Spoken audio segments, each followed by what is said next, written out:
जी हाँ, नमस्कार। ईपीएस के पेंशन धारकों, इस वक्त की आप सभी के लिए बड़ी खबरें आई हैं। जी हाँ दोस्तों, वित्त मंत्रालय से पेंशन भोगियों के लिए बड़ा तोहफा आ चुका है। ईपीएस 95 पेंशन 7,500 प्लस डीए को लेकर पारित हो चुका है आदेश। आम बजट से पहले मोदी सरकार ने लिया बड़ा फैसला, लागू हो जाएगी ये तहम सिफारिश है। जी दोस्तों, केंद्रीय कैबिनेट की बैठक में 3 सदस्यीय आयोग पर लगाई गई है मोहर। वेतन में 186% की वृद्धि का अनुमान, 75 लाख पेंशन धारकों को मिलेगा लाभ। जी हाँ तो दोस्तों, ईपीएस पेंशन को लेकर लेटेस्ट न्यूज आई है। ईपीएस पेंशन भोगियों को यहाँ पर जो है केंद्रीय कैबिनेट की बैठक से बड़ा तोहफा, 7,500 प्लस डीए को मिली मंजूरी। तो आखिरकार आप सभी की पेंशन 7,500 प्लस डीए को किस तरीके से मंजूरी मिली है, ईपीएस 95 पेंशन भोगियों को केंद्रीय कैबिनेट की बैठक से किस प्रकार बड़ा तोहफा दिया गया है, इसके बारे में दोस्तों आज इस वीडियो के अंदर संपूर्ण रूप से जानकारी आप सभी को दी जाएगी। वहीं पीएफ कर्मचारियों को मंथली पेंशन जो है वो 7,500 रुपये मिलने लगेगी और उसका जो ऐलान है वो इस तारीख से होने वाला है। तो कौन सी तारीख बताई जा रही है जिसके बाद 7,500 प्लस मंथली पेंशन का जो है आप सभी को लाभ देखने को मिलेगा। वहीं बात करेंगे बजट 2025 को लेकर बड़ी खबर है। बजट में पेंशन स्कीम को लेकर बड़ा ऐलान हो सकता है, मुमकिन ईपीएस में बढ़ सकती है मिनिमम पेंशन। जी हाँ तो दोस्तों, बजट 2025 को लेकर ईपीएस मिनिमम पेंशन पर बड़ा अपडेट आया है, तो इसके बारे में भी बात करेंगे। यानी कि दोस्तों, आप सभी ईपीएस पेंशन धारकों के लिए आई आज की 3 प्रमुख बड़ी खबरों की चर्चा इस वीडियो के अंदर करेंगे। इसीलिए आप सभी पेंशन धारकों से निवेदन करते हैं कि दोस्तों आज की ये वीडियो आप सभी के लिए बहुत ही खास होने वाली है, इसलिए इस वीडियो को आप लास्ट तक देखिएगा और साथ ही चैनल पर नए हैं तो दोस्तों चैनल को भी सब्सक्राइब जरूर कर दीजिएगा। तो चलिए सबसे पहली बड़ी खबर की ओर बढ़ते हैं, जानते हैं कि पेंशन को लेकर लेटेस्ट न्यूज क्या है। ईपीएस 95 पेंशन भोगियों को केंद्रीय कैबिनेट का तोहफा किस प्रकार मिला है, 7,500 प्लस डीए को लेकर कैसे मंजूरी देखने को मिली है, चलिए इसके बारे में संपूर्ण रूप से विस्तार से जानकारी आज इस वीडियो के अंदर आपको दे देते हैं। हाल ही में ईपीएस पेंशन योजना के तहत पेंशन भोगियों के लिए बड़ी खबर सामने आ रही है। खबरों के अनुसार केंद्रीय कैबिनेट ने ईपीएस 95 न्यूनतम पेंशन 7,500 रुपये प्रतिमाह करने और इसी के साथ ही महंगाई भत्ते को जोड़ने की मंजूरी दी है। ये खबर का फैसला जो है लाखों पेंशन भोगियों के लिए राहत भरी खबर है, जो लंबे समय से अपनी पेंशन बढ़ाने की मांग कर रहे थे। इस योजना का मुख्य उद्देश्य उन पेंशन भोगियों को वित्तीय सुरक्षा प्रदान करना है जो अपने कार्यकाल के बाद आर्थिक समस्याओं का सामना कर रही हैं। आइए नए फैसले और उसके प्रभावों के बारे में विस्तार से जानकारी को जानते हैं। तो आखिरकार क्या है ईपीएस पेंशन योजना को लेकर नया बदलाव। तो दोस्तों, ईपीएस 95 एक ऐसी योजना है जो संगठित क्षेत्र में काम करने वाले कर्मचारियों को रिटायरमेंट के बाद पेंशन प्रदान करती है। हाल ही में सरकार ने इस योजना के कुछ महत्वपूर्ण बदलाव कर दिए हैं, जिनमें न्यूनतम पेंशन को 7,500 रुपये प्रति माह तक बढ़ाने और इसी के साथ महंगाई भत्ता यानी कि डीए को जोड़ने का प्रस्ताव शामिल है।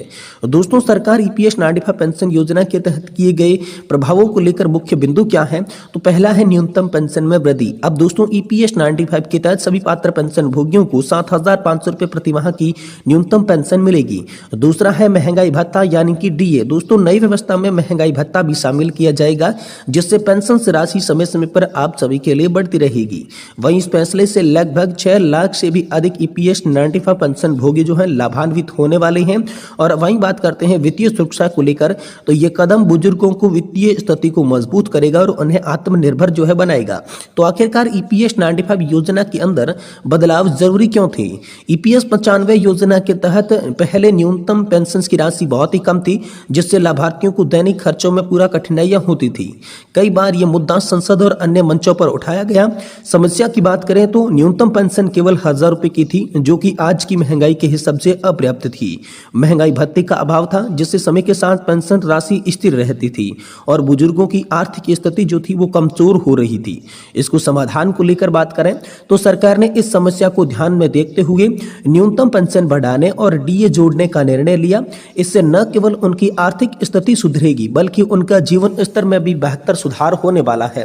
तो इस फैसले से जुड़े प्रमुख बड़े फायदे कौन कौन से हैं, इसके बारे में बात करें तो दोस्तों, पहला फायदा है आर्थिक स्थिरता, यानी कि वृद्धावस्था में आर्थिक स्थिरता जो है वो पेंशन धारकों को देखने को मिलेगी, उन्हें जो है धन की कमी नहीं होगी। वहीं दूसरा है महंगाई से राहत, यानी कि दोस्तों डीए जोड़ने से महंगाई का असर कम होगा, क्योंकि समय समय पर पेंशन धारकों की डीए बढ़ने के साथ पेंशन की राशि इंक्रीज होती रहेगी। वहीं तीसरा है जीवन स्तर में सुधार, यानी कि बुजुर्गों का जीवन स्तर बेहतर होगा, क्योंकि उनकी पेंशन की राशि ज्यादा आएगी, तो दोस्तों उन्हें जो है अपने जीवन स्तर को सुधारने के लिए मदद मिलेगी। और चौथा है सामाजिक सुरक्षा, यह कदम सामाजिक सुरक्षा भी प्रदान करेगा, क्योंकि अधिक पेंशन के कारण समाज के अंदर पेंशन धारकों का सम्मान भी बढ़ेगा। कुल मिलाकर दोस्तों बात करें तो ईपीएस 95 योजना के तहत 7500 प्लस डीए लागू होने की खबरों ने लाखों लोगों के बीच तो उम्मीद जताई है। अगर यह फैसला लागू होता है तो बुजुर्गों के लिए एक बड़ा राहतकारी कदम, बड़ा लाभकारी कदम साबित हो सकता है। हालांकि जब तक सरकार की ओर से कोई आधिकारिक घोषणा नहीं हो जाती तब तक इसे पूरी तरीके से सही मानना मुश्किल है, लेकिन यहाँ पर खबरें आ रही हैं कि प्रस्तावित वृद्धि जो है 7500 प्लस डीए की अब सभी पेंशन धारकों के लिए बताई जा रही है, जो कि लागू होने की स्थिति में लग रही है। तो दोस्तों यहाँ पर पेंशन धारकों के लिए बड़ी गुड न्यूज आई है कि 7500 प्लस डीए की पेंशन जो है अब आप सभी के लिए लागू होगी, जिससे पेंशन धारकों की आर्थिक स्थिरता बनी रहेगी, महंगाई से उन्हें राहत मिलेगी, उनके जीवन स्तर में सुधार के साथ साथ सामाजिक तौर पर भी पेंशन धारकों का सम्मान बढ़ेगा, समाज के तौर पर भी पेंशन धारकों का सम्मान जो है वो बढ़ने वाला है। इसको लेकर ये बड़ी खबर हाल फिलहाल में आप सभी के लिए आ चुकी है। वहीं दोस्तों अब मिलेगी ज्यादा पेंशन। जी हाँ दोस्तों, यहाँ पर प्रोविडेंट फंड के कर्मचारियों को मंथली पेंशन 7500 रुपए सरकार इस तारीख से कर सकती है ऐलान। तो आखिरकार तारीख क्या है जिससे दोस्तों आप सभी की पेंशन बढ़ोतरी का ऐलान हो सकता है, पीएफ खाता धारकों को खुशखबरी मिल सकती है? तो चलिए इसके बारे में भी जान लेते हैं। दोस्तों मोदी 3.0 शासनकाल का दूसरा पूर्ण बजट प्राइवेट सेक्टर में बड़ा धमाका कर सकता है। केंद्र सरकार की तरफ से पूर्ण बजट में पीएफ कर्मचारियों को बड़ी सौगात देने पर विचार कर रही है। उम्मीद जा रही है कि सरकार ईपीएफ के तहत मिलने वाली मिनिमम पेंशन की राशि को बढ़ाकर 7500 रुपए यहाँ पर कर सकती है, इस पर विचार कर रही है। दोस्तों कर्मचारी भविष्य निधि संगठन की तरफ से चलाई जा रही ईपीएस पेंशन योजना किसी बड़े तोहफे की तरह है। वित्त मंत्री निर्मला सीतारमण 1 फरवरी को बड़ा ऐलान कर सकती हैं। सरकार ने आधिकारिक रूप से तो ये बड़ा ऐलान नहीं किया है, लेकिन 1 फरवरी 2025 को पेश होने वाले बजट में सबकी दोस्तों नजरें जो है पेंशन बढ़ोतरी पर टिकी हुई है। तो दोस्तों न्यूनतम मासिक पेंशन बढ़कर होगी 7500 रुपए। इसको लेकर क्या बड़ी खबर आई है?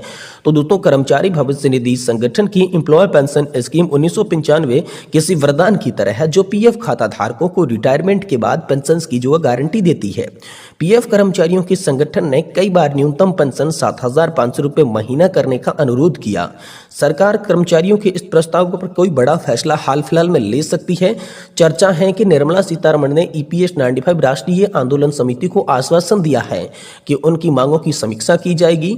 रिपोर्ट की माने तो ट्रेड यूनियनों ने सत्र के दौरान वित्त मंत्री से मुलाकात की थी। इसका कर्मचारियों को बम्पर फायदा देखने को मिलेगा, जो किसी लॉटरी की तरह होगा। हालांकि अभी तक आधिकारिक रूप से कुछ भी नहीं कहा गया है, लेकिन इतने कर्मचारियों को मिलती है ईपीएस पेंशन। ये बात करें तो कर्मचारी भविष्य निधि संगठन की तरफ से शुरू की गई कर्मचारी पेंशन योजना के तहत 36,60,000 कर्मचारियों को पेंशन का फायदा जो है बेहद कम मिल रहा है। साल 2014 से न्यूनतम मासिक पेंशन 1000 रुपए तक की घोषणा की गई थी। इन सभी पेंशन भोगियों की राशि का जो है फायदा मिल रहा है। ईपीएस सदस्य अपने मूल वेतन का 12% कर्मचारी भविष्य निधि संगठन में योगदान करते हैं, उतना ही नियोक्ता देता है, और सरकार 1.16% का योगदान करती है, जिससे पीएफ फंड का कॉर्पस बनता है, जो कि रिटायरमेंट के बाद पेंशन भोगियों को पेंशन के रूप में मिलता है। लेकिन यहाँ पर आप सभी के लिए जो है पेंशन बढ़ोतरी को लेकर तमाम राष्ट्रीय संघर्ष समिति और तमाम जो ट्रेड यूनियन है उन्होंने मांग रखी है, और इसी मांग को देखते हुए वित्त मंत्री निर्मला सीतारमण जो है बजट 2025-26 के अंदर पेंशन भोगियों को बड़ा तोहफा दे सकती है। ऐसी बड़ी खबरें निकलकर सामने आ रही है।